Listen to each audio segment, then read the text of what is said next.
Hello, Mike Hall here, CEO of Fraser Collectibles, and welcome to episode 7 of my top tips in what to buy in the rare collectibles market right now, firstly for pleasure, but also for future profit. Elon Musk, one of the most talked about people on the planet.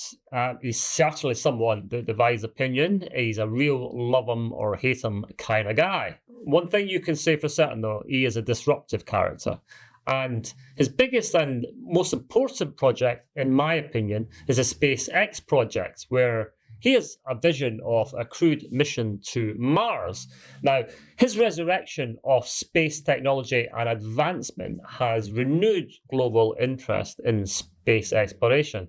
And inevitably, that has resulted in an increased interest in space and also aviation memorabilia in recent years, which is today's recommendation. So let's delve a bit deeper into this market and its attributes and why it is a good thing to collect, but also a good investment. Well, first and foremost, the global space economy is on a remarkable growth trajectory right now. By 2035, it's expected to reach a value of $1.8 trillion. Now, that's up from $630 billion in 2023. So this renewed focus on space exploration has resulted in increased demand, but more importantly, is bringing new collectors into the market for the first time.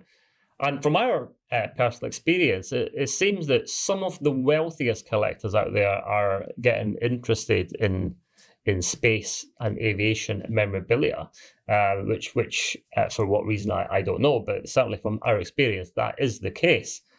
Now, the biggest dynamic actually in this market for many years now is the voracious buy-in activity of museums, where they've been buying up most of the key pieces, which means that there's very few left in the private domain.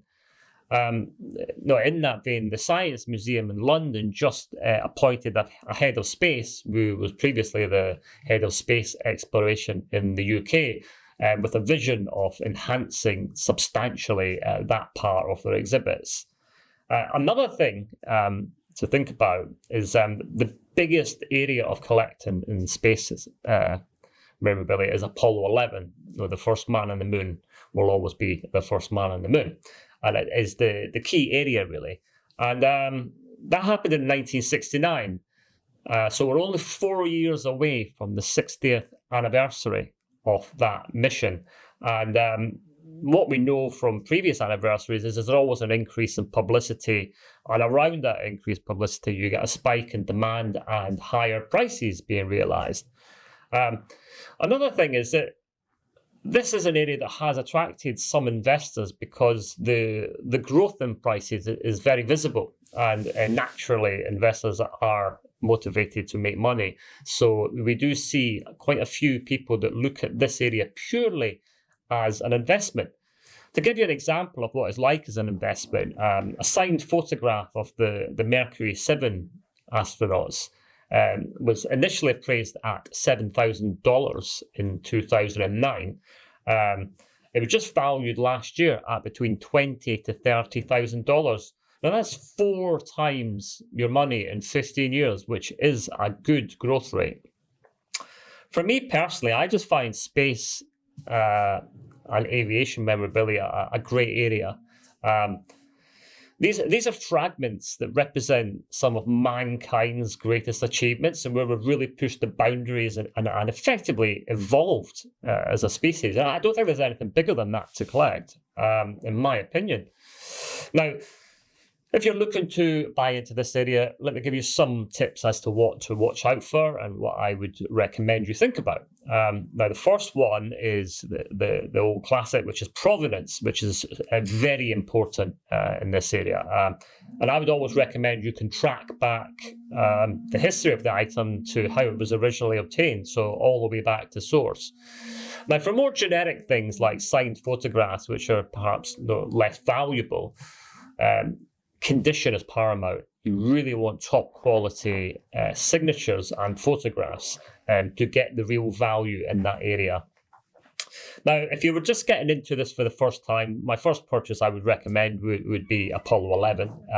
It is the primary investment in this area, and it's always had a huge and popular collector base. I've not talked much about aviation yet, but when we're talking about aviation, it's the key pioneers. So three obvious examples are the Wright brothers, Charles Lindbergh and Amelia Earhart. They're always enduringly popular and have always risen in value over the years. But another thing I would recommend is you consider building a complete collection, because if you do that in a specific area, the collection itself can be worth significantly more than the sum of its parts.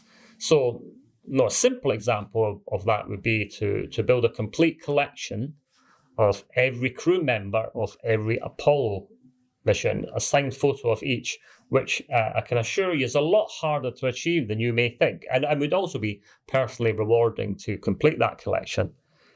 The final thing I would say on space memorabilia is that items that have been to space are the Holy Grail, and these are the items that museums have pretty much taken out of the market. There's very few left, and they have huge value. So now what I would like to do is share with you 3 extraordinary items in this area of collectibles. It's one small step for man, one giant leap for mankind. Well, the first item I'd like to share with you is the one item you really need to own. It is the pinnacle of space collecting, really. This is a signed photograph of the 3 crew members of Apollo 11, the first man on the moon. Obviously, you've got Neil Armstrong on the left. On the right, you have Buzz Aldrin, and you have Michael Collins in the middle, all with clear signatures. And the fact that this is all signed in one photograph makes it more valuable. They're much rarer than getting individual photographs which are put together to form a collection. It's also professionally mounted and framed, so perfect for display. And actually, I have one of these at home on display because it's something I really love. And I bought that in 2005 for £2,500. But today, this is worth £12,500, which just really goes to show just how lucrative an area and how much prices have risen in this area of collecting over the past 20 years.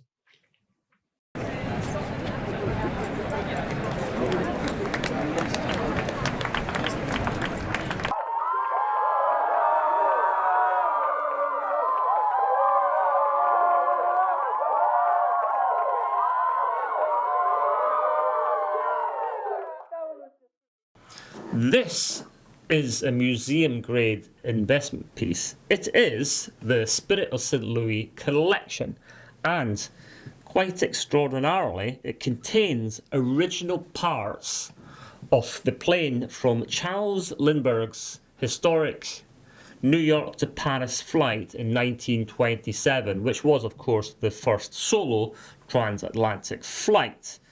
It also comes with a piece of fabric from the plane, which is one of the largest pieces of fabric available, and benefits even further from the fact that it is also signed by Charles Lindbergh. But what makes this collection unique is these original parts.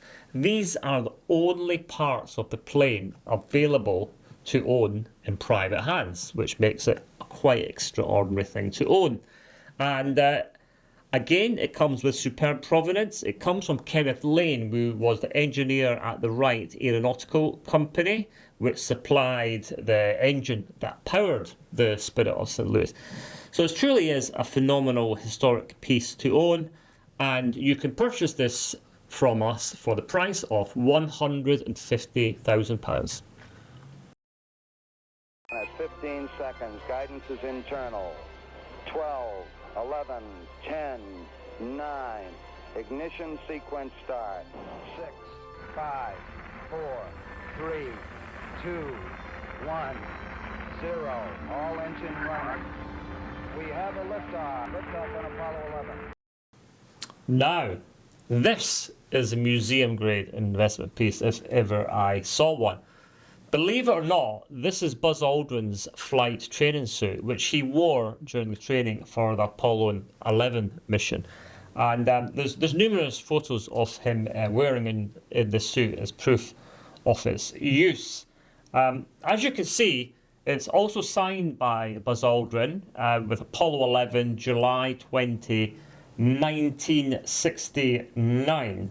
And it's comes with the best provenance you can possibly get because it actually once was part of Buzz Aldrin's own personal collection, which he publicly sold at auction in 1991. And this is one of the few remaining Apollo 11 key items that is still in the private domain. Most are now in museums, and it truly is a striking item to own and to display as well. Another factor to bear in mind is that Buzz Aldrin is the last surviving crew member, and when Neil Armstrong and Mike Collins passed away, the value of their memorabilia shot up at that time as there was an increased interest. At the grand old age of 95, no one lives forever.